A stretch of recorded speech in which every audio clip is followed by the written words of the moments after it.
So in order to control my new heater, I have to modify these controls. That is, if I want to keep the stock look, and why not? They look okay.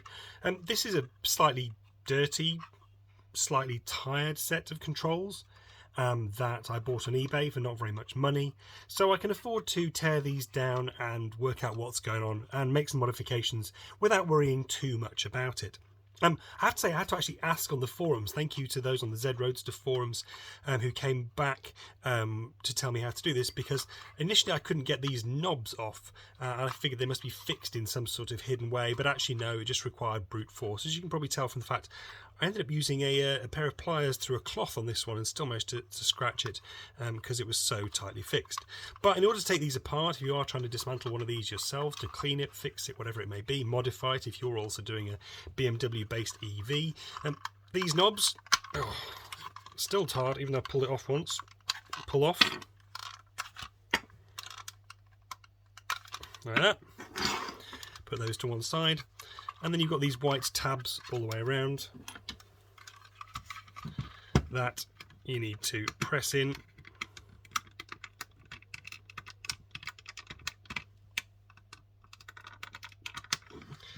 Multiple at the same time if you can.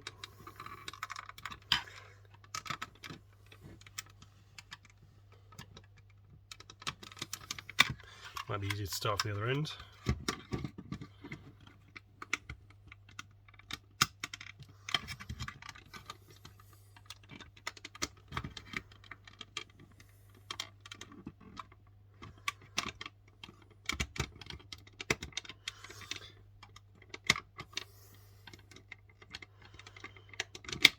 This is always much easier off camera.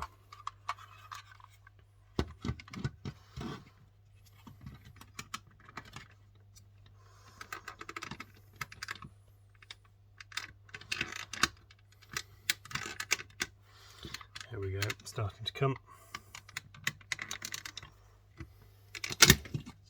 There we go, comes apart. You can see these clear rings here that carry light from these bulbs, so that it lights up in the dark. You can see that it's pretty dirty inside, so it's going to need a good clean. And once you've got the back off, you can remove the sort of cam arms. You can see when you turn the knob, the cam moves these levers, which then pull on sort of bicycle brake style cables, which control valves, etc. Same for this one. So the one we're going to want to modify is the middle one, this heat controller. We're going to swap this mechanical control out for a potentiometer, which will control the heat from our Mitsubishi Outlander heater. It'll connect to a little Arduino, which will send some CAN bus signals over to the heater to turn that on and set the temperature. And we may find a way to put a little display in somewhere which says what temperature it's trying to get to. So, finish the teardown, clean it all up, and then start to work out how to fit our new potentiometer in. What I did notice is there's not much clearance between this plastic surround, which guides the light from this lamp to give you illumination at night. There's not much clearance between there and this plastic piece here, so I suspect I'm going to have to modify and cut out these plastic guides so that this can sit in.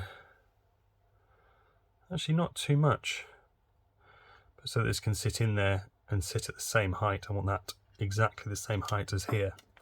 So before I dismantle it anymore, I'm going to take a couple of measurements. I'm going to grab my calipers and just work out exactly what the distance from the tip of this down to this base plastic is here. And then I've got a sense of how much space I've got to play with in terms of making something to mount that in there. So if we just place this on here,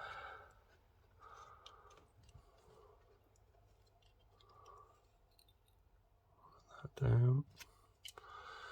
So that's 36 millimeters from the tip to the base, and it's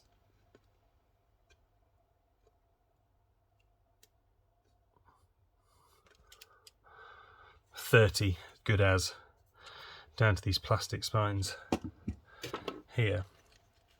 And I'm just looking at that, We don't actually need to remove much. We don't have to take away the whole splines. We might actually leave those because they're clearly reinforcing this plastic piece, but we will need to Dremel that flat probably. So cut that off and flat. And then 3D print a part, which will, a cowl which will go over this. What I might do is do it in two pieces. So one piece that sits in the base here that I can bond on permanently, and then a second piece which comes over the top and screws. I was going to say clips, but probably screws to make sure it's really firm and holds that down. And then if there are any problems with this, I'll be able to take it apart, unscrew that piece and replace this pot or sort out the connections, etc. So second piece, bottom piece underneath, sit this in, which will locate it. Second piece over the top that holds it down. And I think if we sit that, that gives us probably 2.5, maybe even 3 mil of plastic for the base. We'll design it to sit inside these triangles, these little Trivial Pursuits wedges in there. So I'll take this lamp out somehow, if I can work out how to get it out, and then I'll Dremel this back, and then we'll go and do some CAD on Fusion. By the way, apologies if on this video things aren't quite centered. I can't actually see the screen of the phone I'm recording on while I'm recording, which makes it quite hard to keep things centered. So if I'm sort of drifting off, I apologise. I will get a better setup at some point down the line if this channel does keep growing. And thanks for that, by the way. Thanks for its growing at 150 something subscribers as I write this, which after, I don't know, 6 weeks or so, maybe 8, I'm really happy with. Thanks. Little update. I got that lamp out. If you can see here, these two little retaining tabs under there were an absolute sod. You can tell they've been slightly damaged in the removal process, but I couldn't work out a way to withdraw them. I tried twisting, I tried slipping a screwdriver in. Eventually, largely just brute force got it out. I think it will be retained when it goes back in, but not easy.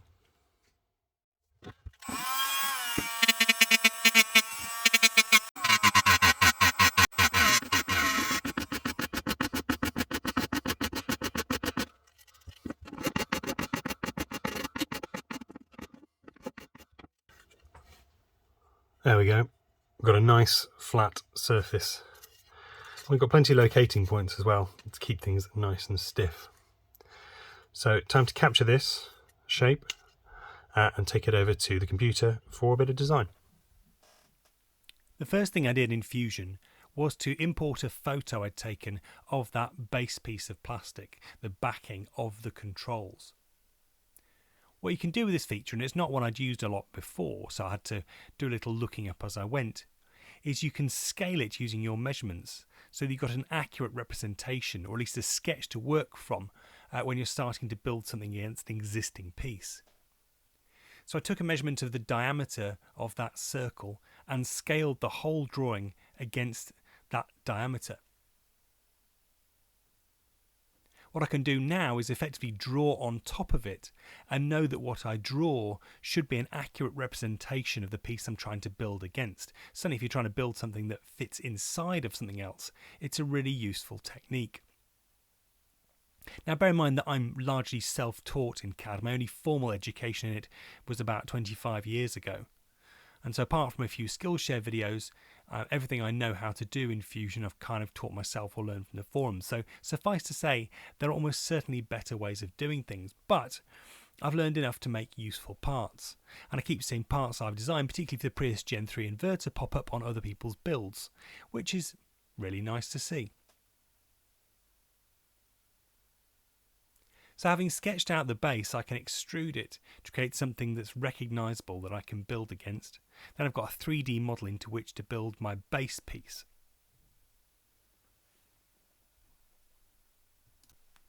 I then modelled the pot itself, so I've got something to build around.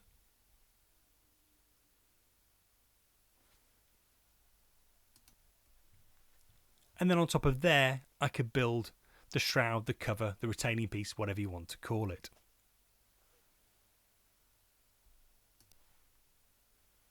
I've coloured them so it's easier to see what's going on.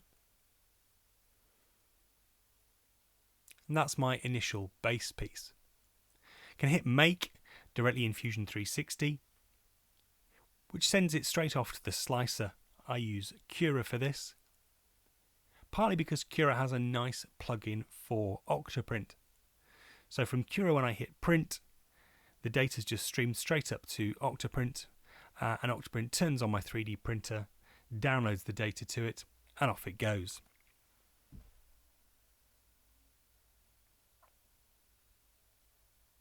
If you've noticed in my videos, I often move things to the front right corner of the build plate. That's because my bed's knackered and I need a new one. That corner is about the only place I can get a flat surface.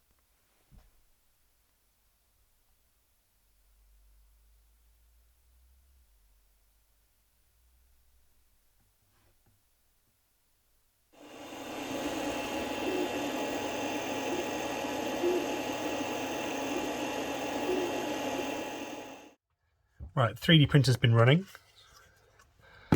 and it's come out with this. Did a bit more design work, a few revisions from what you will have seen on the video. Didn't screen capture everything, it would have been incredibly long. But what we've got is something with all these locating pins that should make it sit quite nicely, and then not too much excess material, but plenty of support around here for the thing, and it does nicely just press fit in there. Might need a little bit of fatting. Oh, that's good. So with a bit of glue, that will stay in there permanently, but first we need to check whether this is actually going to fit. So the pot sits in there quite nicely, locates pretty well, certainly will do once the cover's on. But I just want to check before I print the cover that there is enough space between here and this piece before I print anything. Make sure I don't make it too thick. So let's just stick that on there, and we can see that it's a good thing I checked, because that ain't gonna fit. That we're a long way off. So this is interesting because it doesn't feel like it protrudes much more, but it clearly does.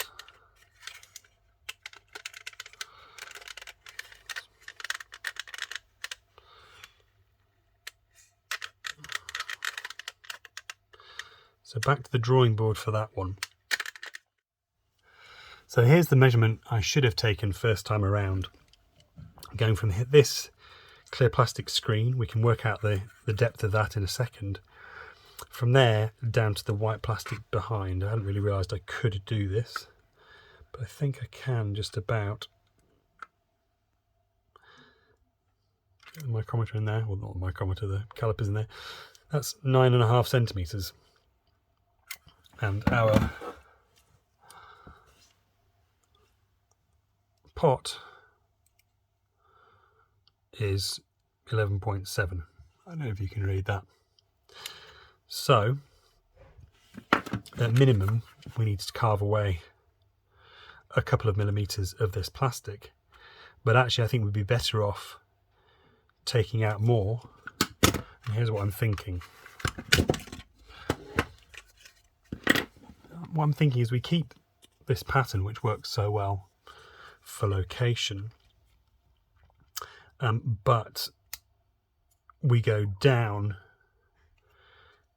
we sink this mounting piece for the thing down into this plastic, so we'll have to carve more out, take this centerpiece out basically in a little bit here and here, use the remaining spars to locate it, and have our wires come out here. We might have to cut some of this plastic away here as well for the wires to come out.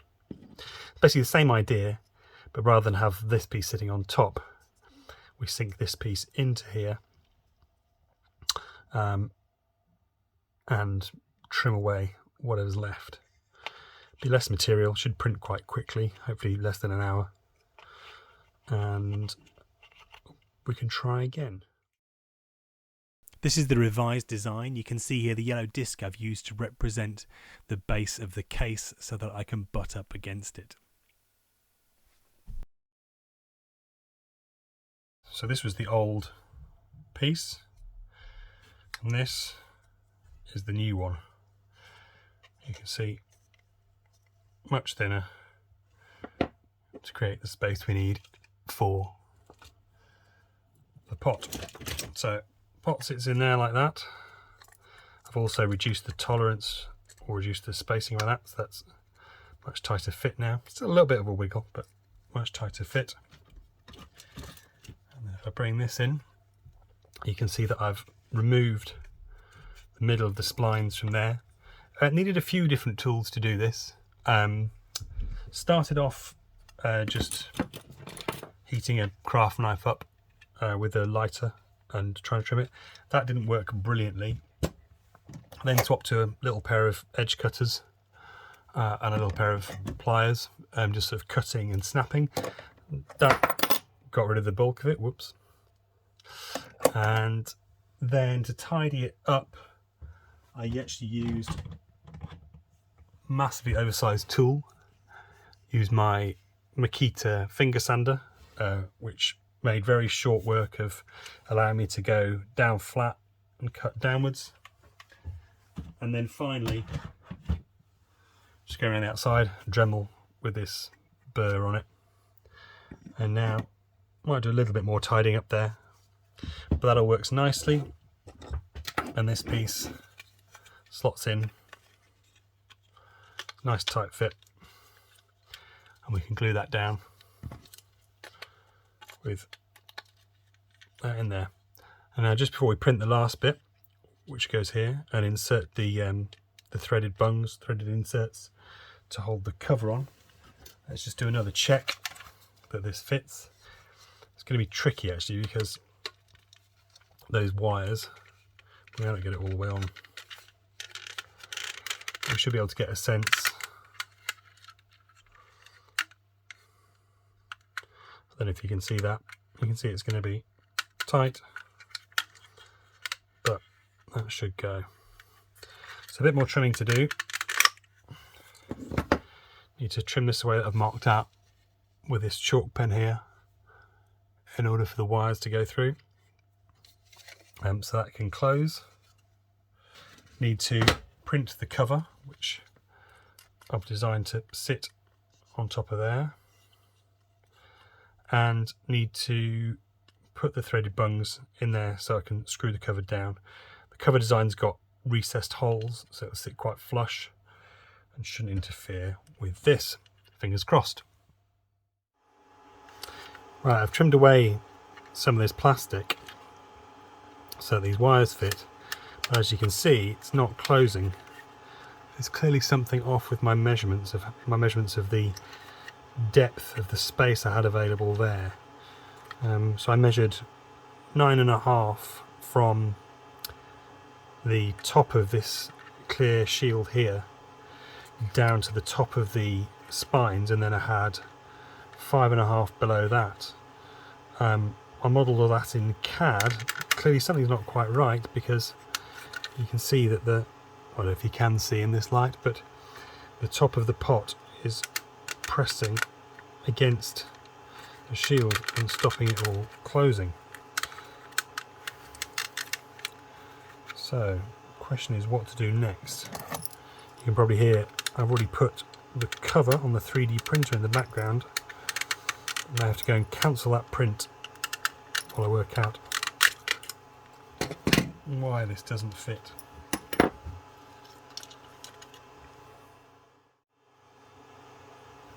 Right, simple solution. I haven't worked out what I got wrong yet, but I can just take out this piece. It gives me back 2.4 millimeters in here, so the pot will actually sit lower down. It'll actually sit up flush against the bottom here, I might need to take a little bit of this plastic out to relieve the wires, so there's not too much pressure on those. But it'll still be located centrally. So what I'll do is I will redesign and reprint this. The lid can be the same in theory. We'll have to test it with that anyway. So rather than putting the retaining piece in there, I'll reprint that as well, and then we'll give it another test. Right, revision 3 came off the printer last night. That all fits very neatly. I've had to make a slight tweak to the cover to allow this pin to fit through, but that just adds to the location, which is nice. That all sits flush. Not the prettiest print in there, but I can tidy that up. Which all looks great until again realise I failed to measure very well.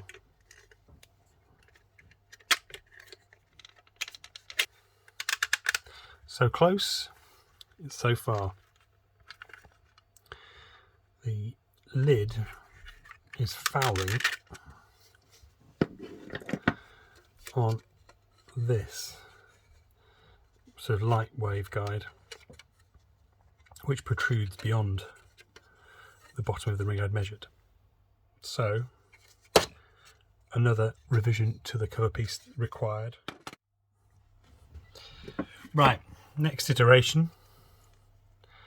This is the pared down cover. I've trimmed it down a little bit more to make it as thin as possible.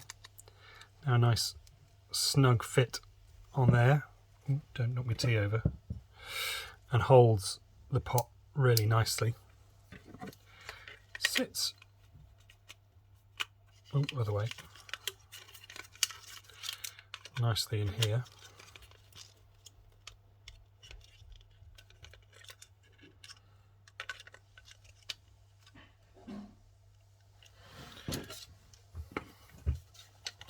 Does the cover go on? The million-dollar question.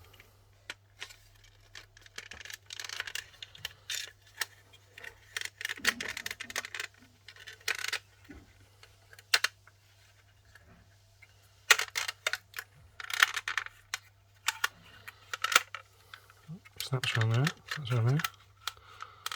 Oh, look at that. It's still, what's that, about 1 millimetre out? Very hard to see what's causing that, where it's fouling, although actually we can see that the top of the case is buttered up right up against here. Not a lot I can do about that without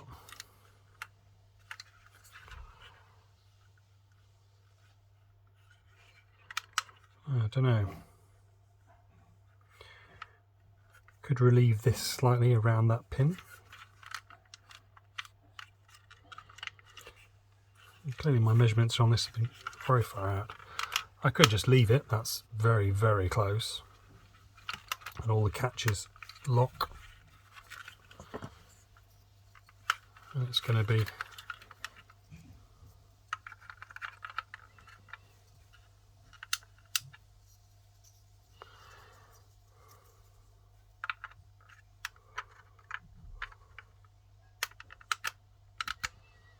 quite a nice fit on there.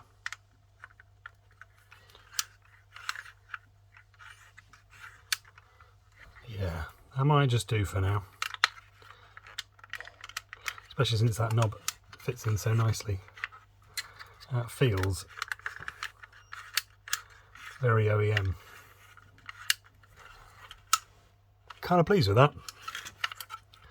So I need to put the levers back on, get the other knobs back on.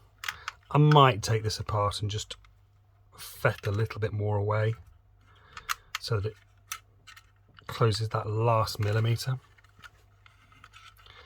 But all in all,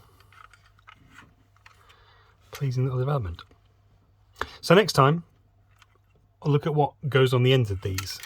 Back here is going to go, or somewhere off in the background is going to go an Arduino, I'm hoping there's clearance for these cables to come out. We shall see. But this is going in a non-standard location anyway, so it should be fine. It'll be at an angle like that. So back here we'll go in Arduino, and next time we'll look at the code, look at what's going to be hung off the back of it, what this switch action's for, and yeah, get a bit closer to having some heating.